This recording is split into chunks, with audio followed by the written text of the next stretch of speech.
Ooh, fancy.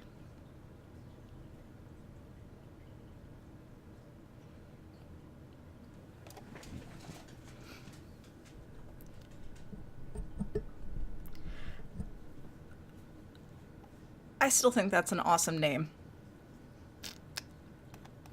Wait. 5:29 p.m. Eastern Time. But we are aiming for the top of the window. Sorry about that. Clock I didn't at realize it was that low. 13 minutes or so and counting. Thank you, Brian. My name is Shiva. I'm an integration and test engineer here at SpaceX, and I want to discuss our launch vehicle, the Falcon 9. It's a two-stage orbital-class liquid bipropellant rocket. Now, fully assembled, the Falcon 9 is over 70 meters tall. That's longer than the wingspan of a Boeing 747 aircraft. The first of the two stages makes up the bottom two-thirds of the vehicle. You can see it behind the the Florida atmosphere. Now, at the base of the vehicle are 9 Merlin engines, which accelerate the vehicle through the thickest parts of the atmosphere to space where the stages will separate. The first stage is designed to be reflown 10 or more times with minimal refurbishment between flights. And in fact, this is a flight-proven first stage, which previously launched the Telstar 19 Vantage spacecraft last July. It'll be attempting its second recovery today. Now, as I alluded to earlier, about 2.5 minutes into the launch, the second stage of the vehicle will separate using a pressure-driven mechanical system. The second stage will then ignite its single high-efficiency Merlin vacuum engine, or MVAC, to carry SHALE-2 to a geostationary transfer orbit, or GTO. At the very top of the vehicle, to protect us from the forces of friction and drag from the Earth's atmosphere and the heating that comes from the vehicle, the SHALE-2 satellite is safely encapsulated in our 5-meter diameter payload fairing. It's that nose cone structure at the very tip of the rocket. Once we're out of the Earth's atmosphere, the fairing halves will jettison back to the planet, but we won't attempt to recover them today as our fairing recovery vessel, Mr. Steven, is on the west coast. Finally, this large white truss structure that you see on the side of the vehicle is called our transporter erector, or TE. As the name suggests, it rolls the Falcon 9 to the launch pad and raises it to the vertical position. It also provides critical electrical power, launch fluids, and ground communication to the satellite and Falcon 9 Sometimes I don't until think the they vehicle think switches to its internal power. about how the these TE things will are retract interpreted. slightly at liftoff, clearing the way for Falcon 9's ascent. So Falcon 9 rolled out to the pad in a horizontal configuration on that T that Shiva just mentioned, and it was mated to the SHALE-2 payload at that point. That happened about 15 hours ago, the rollout See, procedure. mated? About 6 Really? hours Come on. after rollout, we went There's vertical better into the language we could configuration use. that you see on your screen now. Now, in this final configuration for flight, the launch director then gives a go or no-go pull to begin the prop loading procedure, a very important milestone before we launch. That go or no-go pull was at T-minus 1 hour, and then we actually began loading propellants around 25 minutes ago at T-minus 35 minutes. Now, for our fuel, remember that Falcon 9 uses kerosene, or RP1, rocket propellant 1. For oxygen, for our oxidizer, we use liquid oxygen in the liquid phase. But in order to complete the fire triangle, we do need an igniter fluid, and for that, Falcon 9 uses something called TTEB. Now, you'll see that at T-minus 0 via that telltale green spark right before the rocket takes off. That's that TTEB, that igniter fluid. Now, regarding the status of the propellant load itself, fuel is nearly fully loaded on stage 1 and is full on stage 2. Liquid oxygen is about 80% or so on stage 1 and about 60% or so on stage 2. But once all the tanks are full, both stages will continue to be topped off with propellant until about T-minus 2 minutes. And we do that to keep the temperatures as cold as possible. The lower the temperature we can bring it to means it's a denser fluid, which allows us to fit more propellant into the same size tanks of that rocket. Now, while those two were propellants, we also have pressurant on board. We need something that will push the propellant through the rocket engines before they light. That is very similar to a fuel injector on a car. Now, we use pressure instead of injection to push that fuel and LOX in, and the pressurant that we use for that is helium gas. Now, helium began loading into the onboard tanks before the webcast went live, but just like the fuel and just like the oxidizer, this loading and top-off process will continue with the helium until about 1.5 minutes before launch. The last milestone that's prop-related that we like to hit before liftoff is the engine chill procedure. T-tab? It's pretty simple. It's basically just where we open up the Does that between the tanks and have to do with the fueling? and this Allows us to flow a little bit of cold liquid oxygen to the turbo pumps so that they begin to drop in the temperature before that full flow of the super chill propellant begins at liftoff. Oh, okay. Well, All right, and today we are launching S-Hail 2 for our customer that makes a lot S-Hail more Sat. sense than Now, just with the success of S-Hail 1, which entered service in December of 2013, random words. demand for satellite services in the Middle East and the North Africa region has continued to grow. S-Hail 2 answers the demand for global connectivity by further boosting broadband delivery and broadcasting in Qatar and the entire region. Now, for those on the ground, that translates to secure communications for the business and government sectors, as well as reliable, high-quality, direct-to-home television content and more. And in order to advance space technology development in Qatar, S-Hail Sat has initiated development of new technology for the Qatar Amateur Radio Society. As part of that initiative, S-Hail 2 will enable the Radio Amateur Satellite Corporation's first ever geostationary communication capability. That's going to connect users across the globe in real time, and it's expected to usher in a new exciting era for radio amateurs in the 21st century. Let's take a look at a video from S-Hail Sat about their satellite. In 2010, the Qatar satellite company, S-Hail Sat, was established to manage and develop a sustainable national satellite industry, entering into a strategic partnership with Eutelsat commercial to time. operate a high-capacity satellite for Qatar's broadcasting, So let me turn it down a telecommunication bit and so we can internet talk services. over it. And Space Systems Loral was selected to build the first high-performance satellite, S-Hail 1. It would take 3 years. So I can't speak to normal commercial internet, but when I was in the Middle East, our internet was painfully slow, but I believe we were also on a wholly separate network from essentially the civilians of the country I was in.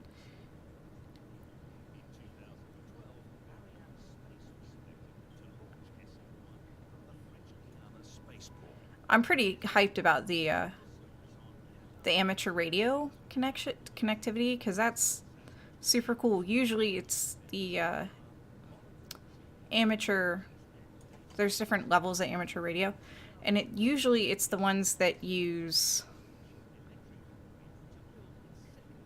It's the more technical. When I got my license, it was the more technical one, where you actually had to know Morse code. And there are people that just collect QRX cards, I believe, from all over the world. Literally, I made contact with you. Here's my QRX card, which is super cool. But yeah, ham users are going to be super ecstatic.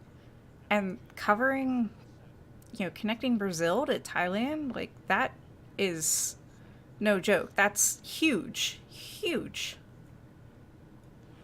All right, now that was a great video from S-Hail Sat, and we're very excited to fly that exact payload from the video just 4 minutes from liftoff here. Now, Falcon 9 is moving into the final stages of the countdown as we speak. Today's launch window is 113 minutes long, about 2 hours, and if for some reason we can't launch today, a backup is available tomorrow, Friday, November 16th at 3:48 p.m. Eastern Time, about 24 hours from right now. Looping back to the earlier status updates, the first and second stages are basically fully loaded with fuel and with oxygen, totaling over 1 million pounds of fluid at this point. They are in their top-up Yes. procedures. Remember, that will continue till around... Yeah, it totally has been the backbone way before the internet. In fact, for those of you that don't know, in case of natural disasters, amateur radio operators can actually help provide communications to the outside world, because a lot of our stuff isn't tied to telephone lines and etc., etc., etc. It's the repeaters that we have to worry about, and if there's a repeater, depending on the wavelength, if the repeater's up, we can get a signal out.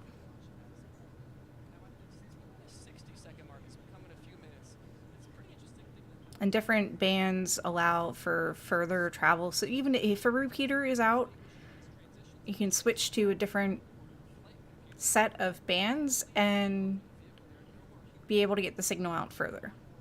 They don't force you to learn Morse code anymore, but it's still, if everything else hit the fan, Morse code is what would essentially get us back together. Just like back in the telegraph time. And of course now they go quiet, so I could have talked all over here.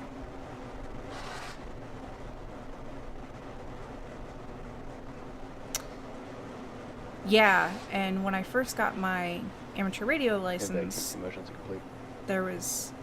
Cradle arms open for a strong back retract. I'm trying not to talk over the comms traffic.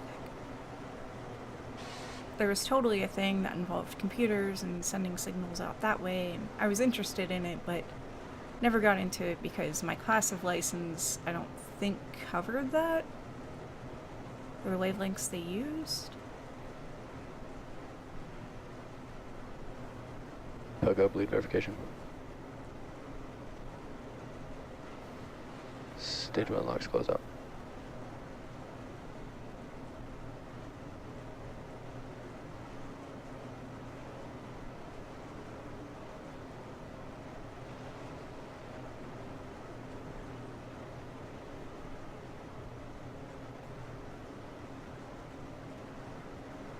Strong back is at a retract angle of 88.3 degrees.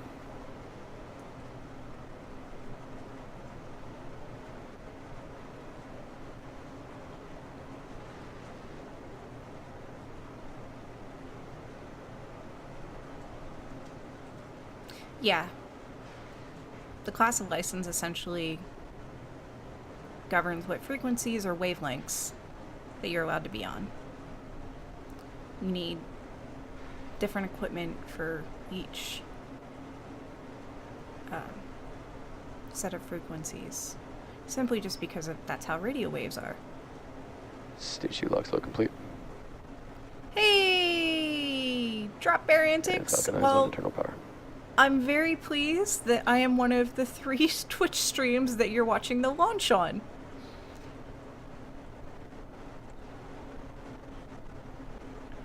Yeah, Drop Bear's Ground gas totally closeout going to get starting. all the angles.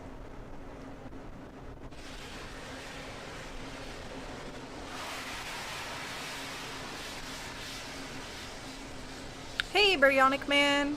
I don't think I've seen you around before either. Hi, welcome!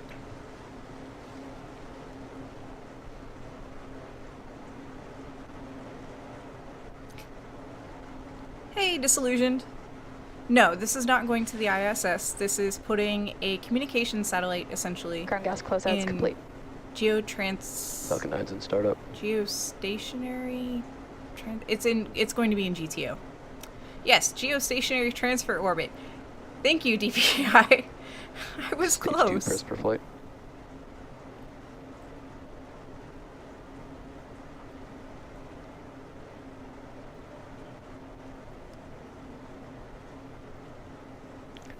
Go for launch. Yeah, we're doing the thing, guys.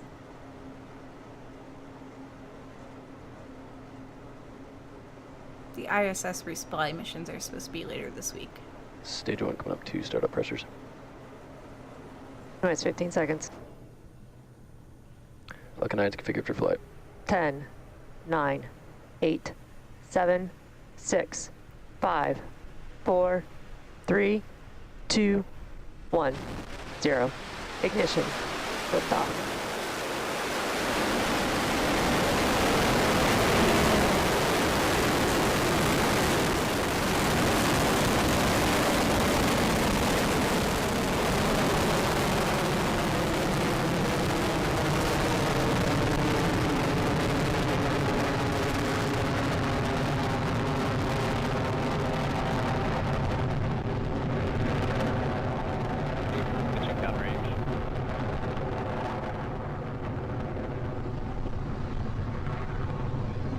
Yeah, everything does look good. Yeah, that was a very matter-of-fact countdown. Power and telemetry Now nominal. we've had successful liftoff of the Falcon 9 vehicle as it carries Stage 1 S-HALE propulsion 2, communication satellite to geostationary transfer orbit. Now we've cleared the towers and we are ascending. The next major milestone as we come up is max Q, that maximum aerodynamic pressure that the vehicle will experience as it goes through the thicker parts of the atmosphere. As we get higher, the density of the atmosphere decreases and there's less and less load on the vehicle. You should hear the call out for that soon.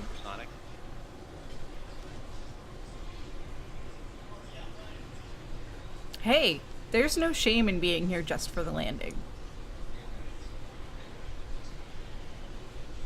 Zero shame.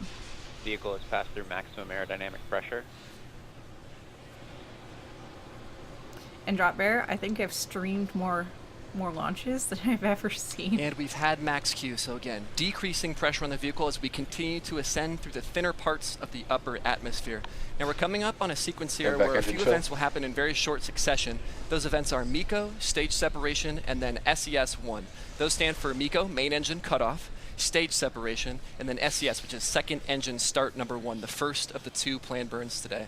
And those are, MECO is when we shut off the 9 Merlin engines of the first stage, and then once we've shut those down, we separate the 2 stages, and then once the stages are separated, the second stage engine, the Merlin vacuum engine, is exposed to space and it will begin burning.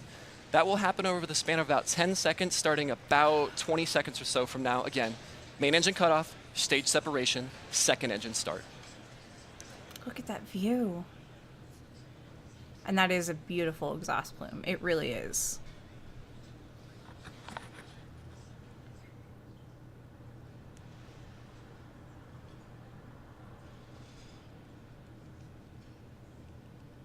This must be MECO, we have stage separation. stage. Stage separation confirmed. Yeah!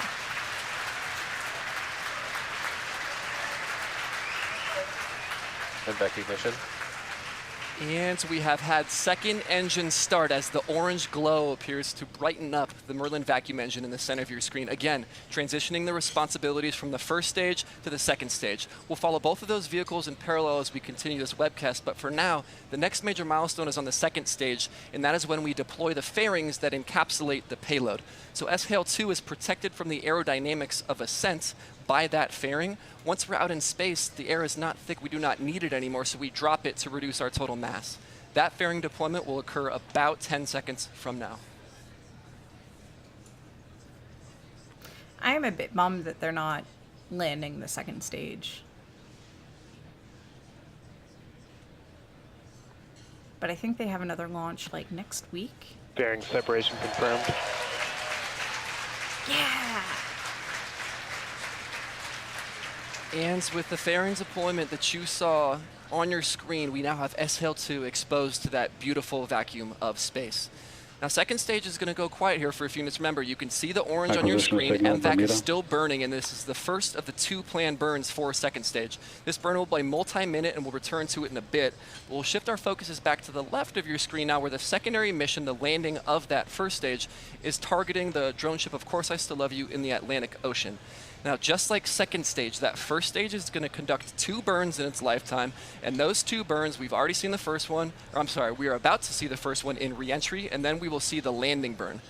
Now, that re-entry burn is self-described. It's right before we re-enter the atmosphere. We want to slow down our velocity as much as possible. We're traveling very, very quickly. You can see on your screen, we're going 2,300 meters per second or so. It's an extremely fast velocity. We want to reduce that before we actually re-enter the thickness of the atmosphere again. So that's what the re-entry burn is doing, and that will occur about a minute and a half or so from now. Stage 2 is following a nominal trajectory. Yeah, the reflections are crazy.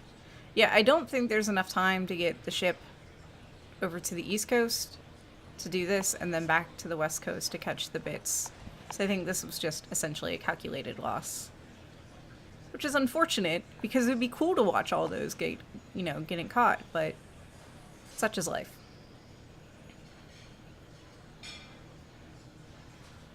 Now, if you're just tuning in, we've had successful ascents of the 2 stages. They have separated. Second stage is continuing on with S-HALE Sat 2. First stage is coming back. We're about a minute away from that re-entry burn to slow us down. That re-entry burn itself will last for about 20 seconds, reducing our velocity before we get into the density of the upper atmosphere. Checker Kev says, we're in the pipe. 5 by 5! Oh look, you can see little jets of things. I'm A few assuming seconds that's away from now. It's the... interesting to note, as you can see on the first left side, stage. we are actually engines facing the incoming air. So we're going engine first, and that's why the burn does slow us down. As the vehicle burns its engines, that will push us back up. And because we're going engine first, that will slow us down and decelerate the vehicle. Those quick puffs you're seeing Stage are one, cold FPS gas is thrusters safe. that are there to make minor attitude or position corrections on the vehicle. Stage 1 entry startup. Attitude adjustments, guys. Attitude adjustments. Did anybody else catch that? He totally said And that attitude footage is adjustments. being sent down from onboard cameras in space. So you can see through the choppiness there that the entry burn has started. Remember, 20-second burn in total for the reentry. And there it is. Stage 1 entry burn Yeah, shutdown. he's not going to live that one down at work. And the entry burn has concluded. As you can see the exhaust there on the left side. Now we're going to go into the second of the two planned burns, the landing burn soon. But it's worth noting that we'll have a very short sequence here as well. While the landing burn is occurring, second stage is going to conclude its first of two burns. So you'll see the landing burn start on the left side of your screen, and then you'll see the second stage stop firing on the right side of your screen. And then about 20 seconds after, you'll see the left stage hopefully come down with 0 velocity on the surface of the drone ship. Landing burn start. SECO number 1, landing burn conclusion.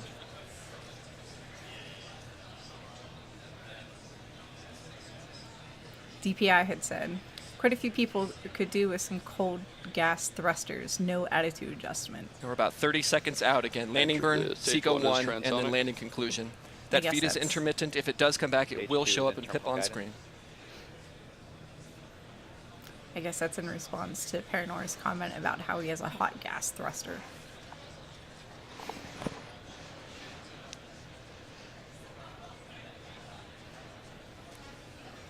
It'd be cool to see the telemetry? Telemetry Stage 2, FTS for is stage safe. 1.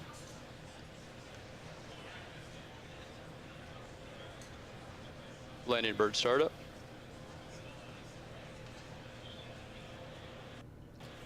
I have no idea. And there how was they SECO. calculate You the caught it speed. at the very end there. Don't know exactly what's happening with the landing, but we'll report back for that as soon as we have information. But you saw that blip there at Stage the one, end like where deploy. SECO 1, second engine cutoff number 1, did occur, where the second stage stopped firing. We're going to check some data and tune in on first DNC stage here in a confirms second. Nominal orbital insertion. All right, landing shutdown. There might be some sort of sensor on the stages and on the rockets. Hey! It landed! We didn't even see the landing, but it landed! And there it is. The first stage has landed on the drone ship, Of Course I Still Love You, in the Atlantic Ocean for another recovery and a potential third refurbished flight of this same booster. So with good success of that secondary mission, we'll transition back to the primary mission here, which is the delivery of SHALE-2 to geostationary transfer orbit. And what we're going to do here is what we call a coast phase. It's going to last for about 15 minutes. Second stage has burned its first of 2, and now it's going to coast for a bit before it's aligned properly to execute its second burn. So we're going to coast for about 15 minutes now. We'll turn to you with the deployment of the SHALE-2 satellite when we return. Starlink internet. All right. Oh, cool. They're going to continue. All right. Because they're playing music, I'm turning the stuff down a lot because I don't want video on demand muted. Baryonic Man says, I think SpaceX needs a network of large comsats to broadcast 8K video of all stages during the whole flight, though. Yeah. That would be cool. And Trekker Kev says, Of Course I Still Love You needs better internet. Maybe Starlink. So please inform me on what Starlink is because I don't have a clue.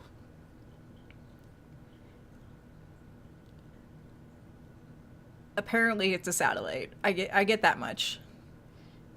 But I'm assuming none of you have used satellite internet. And it is painfully slow. Especially if you're out in the middle of nowhere and you don't have one of those, fancy commercial dishes. So Starlink is Elon's low Earth orbit internet, thousands of sats, like satellite phone. Oh, like satellite phone, but for data. Yeah. So you think, Of Course I Still Love You is using the internet for the cable that's under the ground? Or are you saying that you've never used satellite internet? Yeah, this is why we need Starlink, is so we can watch so we can watch all of this stuff in gratuitous high definition. Gratuitous high definition. First world problems! So I'm a little bummed that we didn't get to see the landing of the first stage. There was some comms traffic, but there's still music, so sorry guys. I'm a little bummed that we didn't get to see the landing, but I am very happy that it did actually land. Because reasons and things. The music's just a little loud in my ears. But, you know, reasons and things. The fact that it'll get used potentially a third time is pretty freaking awesome. Ooh. Digital trends. Cool tech. I will have to check that out later. I am afraid that I am going to totally break my computer and everything because I don't have enough monitors. So second use of that stage, heading to a third. It is going to be pretty cool. They didn't say how many times the second stage had been used, which I'm hoping it had been used before. I'm pretty much digging the reusable StarCraft bits. Was that in the BFR that was used? I don't know. That's a very good question. Paranor or others may have that answer.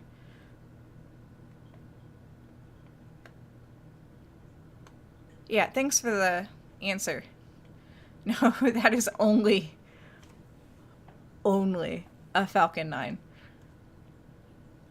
Now, I am learning a lot about these rocket launches as I go, and I apologize for my ignorance.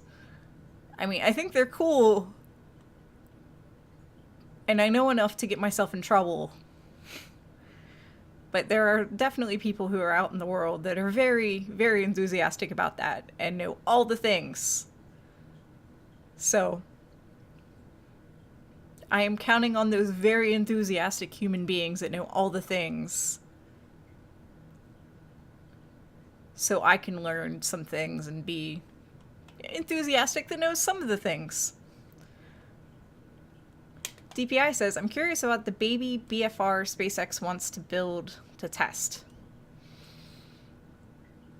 I mean, is the baby BFR going to be essentially a cross between a Falcon 9 and the BFR?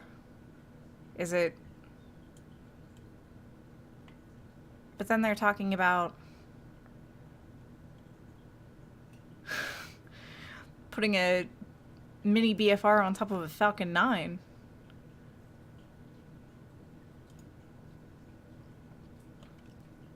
Automod is not playing nice. Yeah, it'd be nice if we had crewed spacecraft.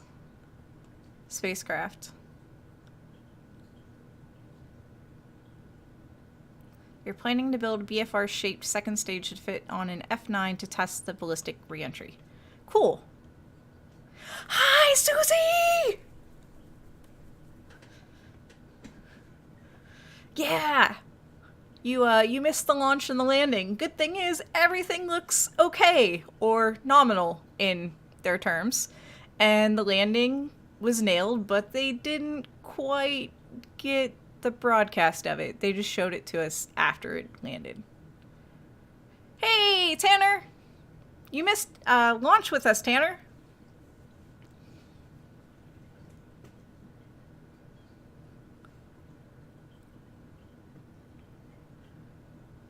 So I'm hoping things start soon. Yeah, that's right. You are totally going to watch the video when you post it on YouTube. Aw, it's alright, Tanner. Yeah, you've been busy. I'm fairly certain Tanner's been working on the website or on his senior project, which,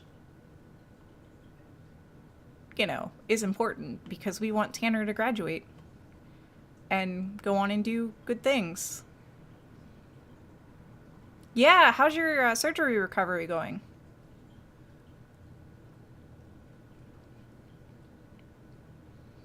Susie had surgery. Excuse me, my nose is itchy and I don't know why. Susie had surgery right around the time we did Extra Life. So she wasn't able to mod for us then and hang out with us then. But sounds like that's all going good. Yeah, I don't think we've raised any more money for Extra Life. The last I think any of us checked, I looked the other day and we had $1,635 out of our original $1,000 goal. We would like to, you know, have upped that to $3,000, but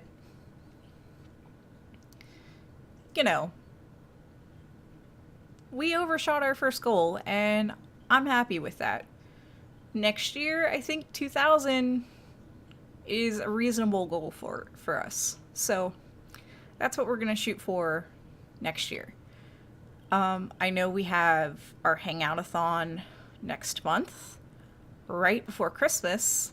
So kind of an awkward time to be asking for money. But just think of it as giving us a Christmas gift, and it will all be good. I believe the dates we're talking about are the 22nd, the 23rd, or is it the 21st, 22nd, 23rd? No, this Hangout-a-thon is not going to be for the kids. It is going to be for us.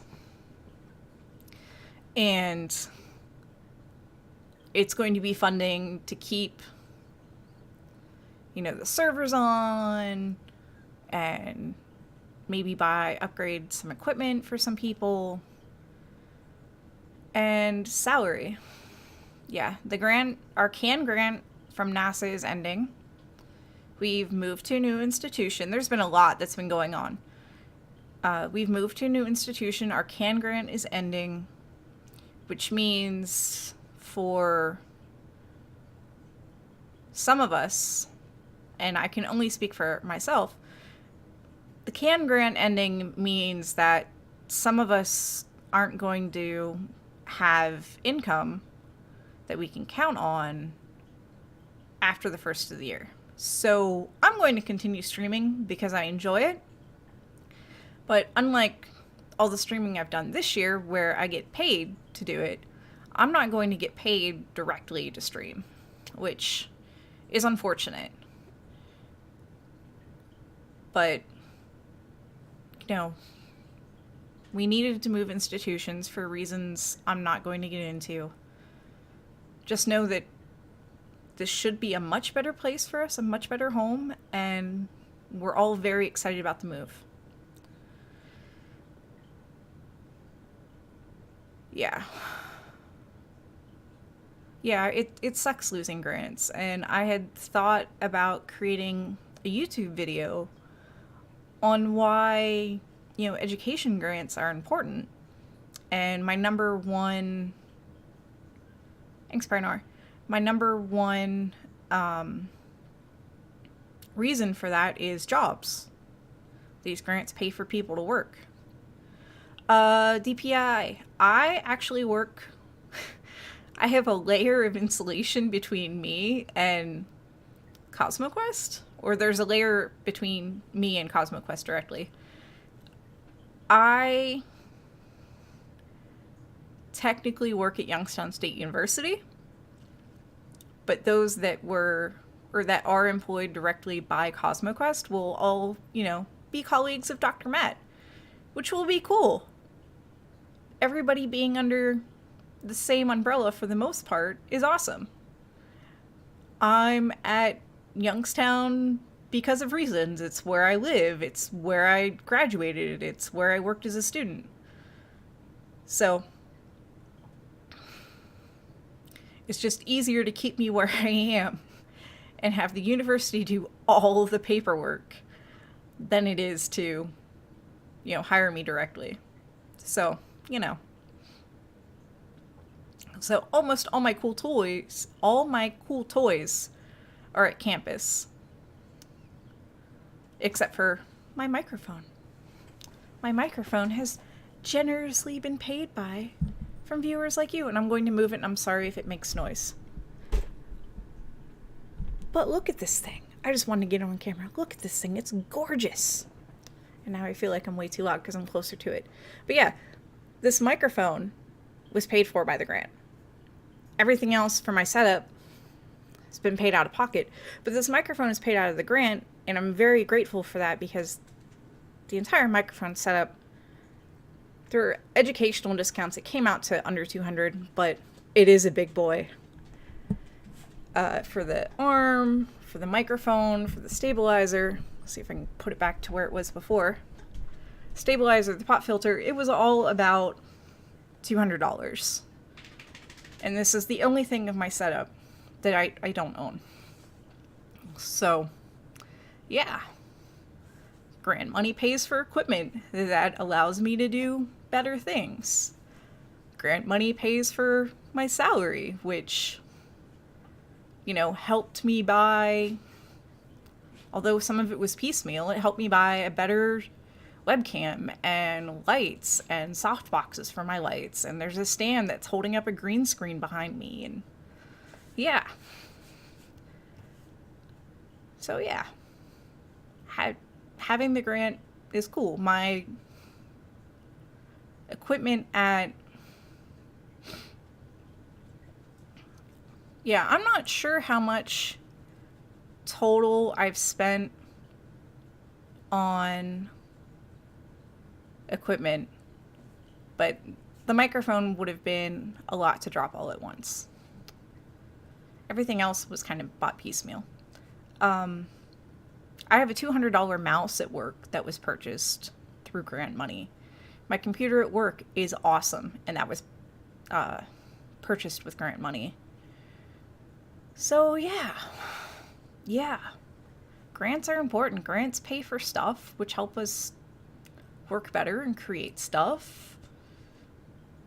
And yeah, grants are good. And our grant ending is kind of scary. Yeah, it's a $200 mouse. I have a mouse, and I also have a 3D mouse, which is also about $200. And I think my mouse pad, I'm almost embarrassed talking about this.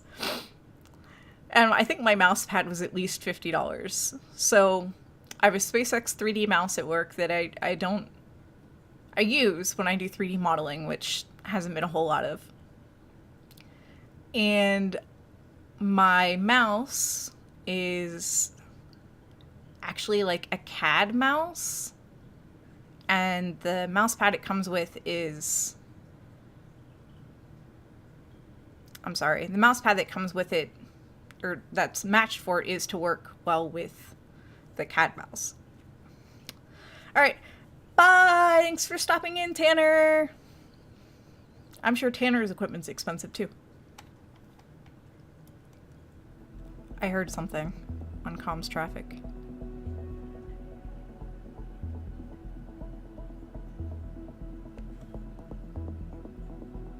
But it still sounds like music. So, yeah. Yeah, I muted the music again real quick. Yeah. So the Hangout-a-thon is gonna help us get, more money. Yeah, 3D mice are pretty cool.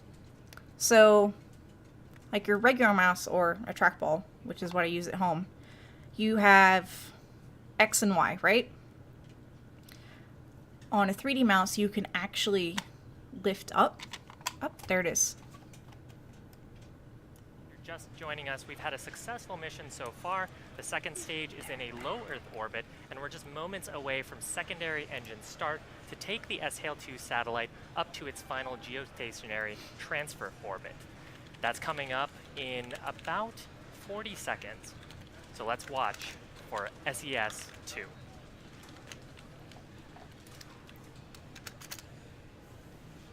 So we're watching for the green flash. Move my microphone so I can see the monitor. Don't show me that, show the other thing.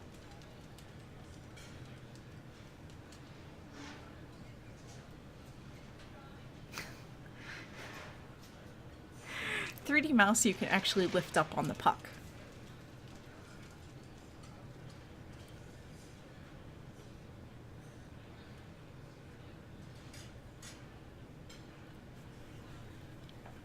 Hi, Jay. Second engine start. And we've had second engine start number 2 as that Merlin vacuum engine relights, which is not an easy feat to do out in space, to relight a vacuum engine. Hey, now, this burn relit. will last for a little bit under a minute in total. So we're going to burn through about T plus 27 minutes and a half or so, at which point we'll reach SECO 2, or second engine cutoff number 2.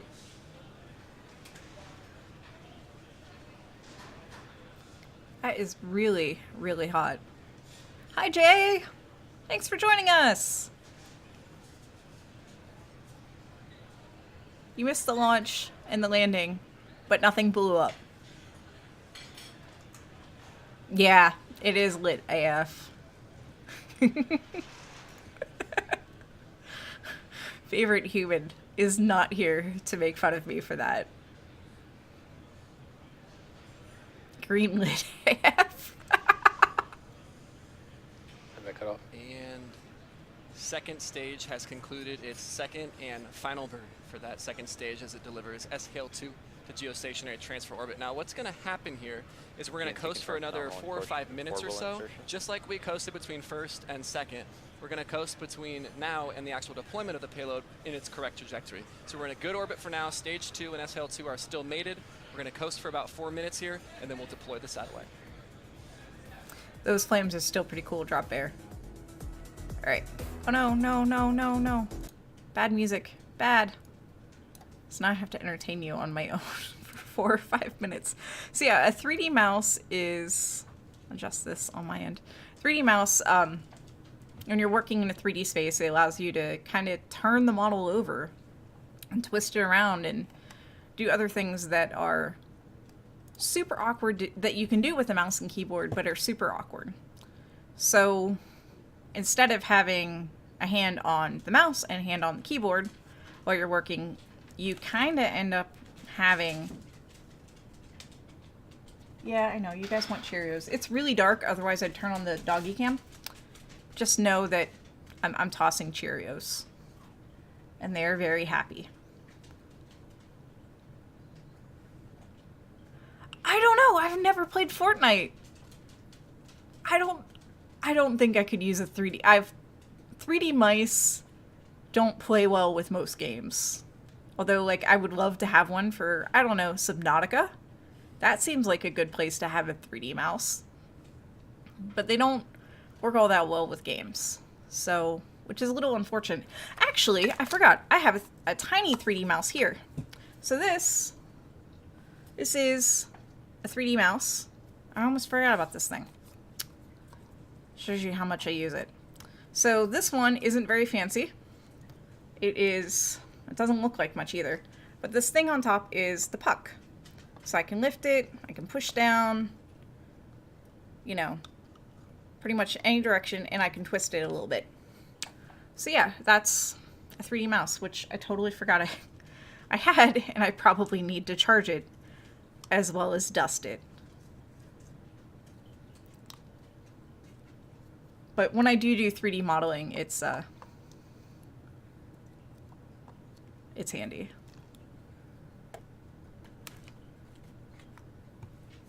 Elite? Elite what? What's elite? Educate me. Tell me.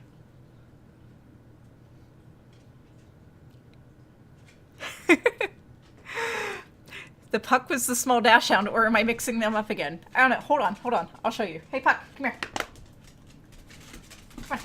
Get up here. Oh, see? We have to bump you up. So this is Puck, and this is Puck. This is a Puck. They're both Pucks.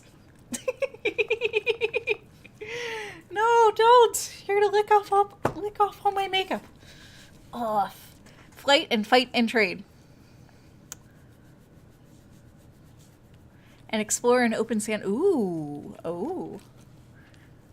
One Puck will lick the inside of your mouth, one won't. Yeah. Let's get you paws up. Up. Just finished SES-2 and are moments away from deploying the SHALE-2 satellite into its geostationary transfer orbit. And the deployment of this payload is really the culmination of today's entire primary mission. We have different payloads that Falcon 9 as a launch vehicle flies, and we have different ways to adapt those to the payload. For SHALE-SAT, we need a mechanical connection to hold SHALE-SAT before we push it away. Now that joint is held together with small springs that when we release them, just gently push that payload away into its final orbit. Now, after the second stage deploys SHALE-2 into its geostationary transfer orbit, that's it for the Falcon 9's mission. However, the satellite's onboard propulsion system will slowly raise its orbit into its final circular geostationary orbit. So here we go at the very end, the payload deployment coming up about 20 seconds from now.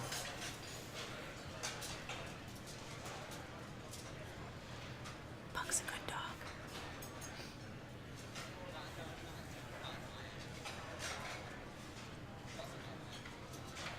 Yeah, Puck is adorable. The dash hound, her name is Tinkerbell. They're not doing a whole lot of talking, so I can...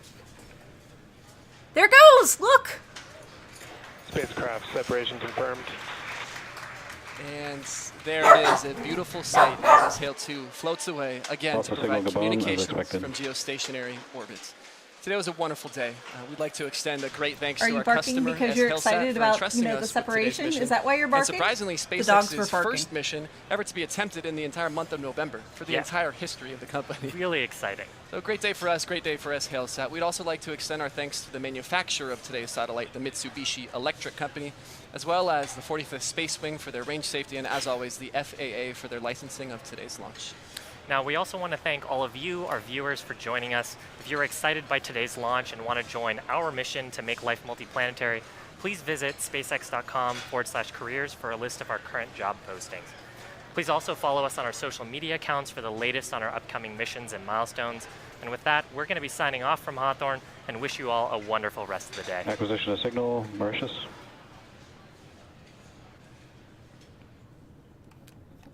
Hooray! I want to mute that before they put music back on. Yay! Everything went well! Great! Mitsubishi! Oh, you were able to catch it reorientating itself? Ooh. So yeah, that's cool. Everything went awesome. Nothing blew up. That's always exciting. The dogs only barked once. I'm excited about that. I don't know about you guys, but I'm excited about that. So yeah, there it is.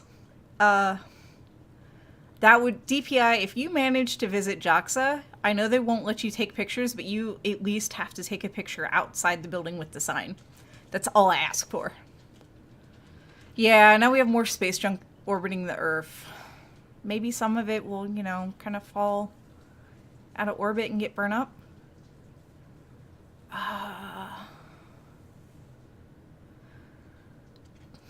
I'm not even going to try to pronounce that. But yeah, that's super cool, Baryonic Man. Super cool. Very, very cool. So, that's all. It was successful. We did it! Well, SpaceX did it, but still, we did it! Humankind did it! And, that's all. For those of you that regularly watch me on Sunday, I will not be streaming on Sunday. There is a launch Saturday bright and early of the Antares Cygnus, the Northrop Grumman, I'm so sorry, I slaughtered that, launch to ISS. they're talking about launching it 4 o'clock in the morning. I love y'all, but not that much. Yeah, Mars Insight lands in a little more than a week. There are a couple launches next week. I'm going to keep my eye on those. I'm going to talk to, some of the times are close to other program times, so I'm going to talk to Dr. Pamela and everybody else and see how those are going to be handled. Maybe I'll be streaming them, maybe I won't. Who knows? So, yeah, totally watch this space. I send out tweets, or I'm trying to send out tweets before I stream. I believe CosmoQuest is also sending out tweets before I stream. So if nothing else, follow CosmoQuest on Twitter. I have to check the times on that.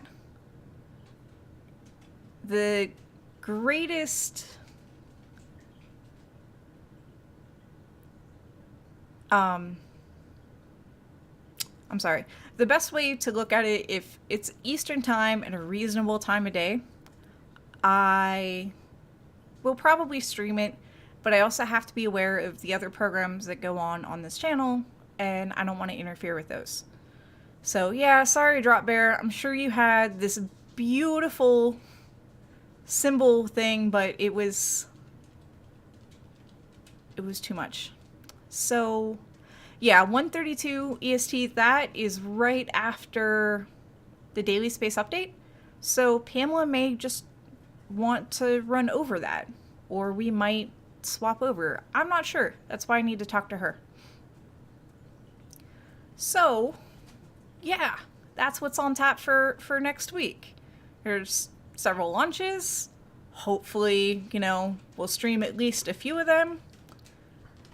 I'll figure it out, and if you're a member of the weekly Space Hangout crew, watch the upcoming Hangouts channel, watch CosmoQuest Twitter, and, I'll essentially see you then. Yes, and Pamela's on her way to ThinkerCon, and I've already poked her today, so I'm not going to poke her about this. Reasons.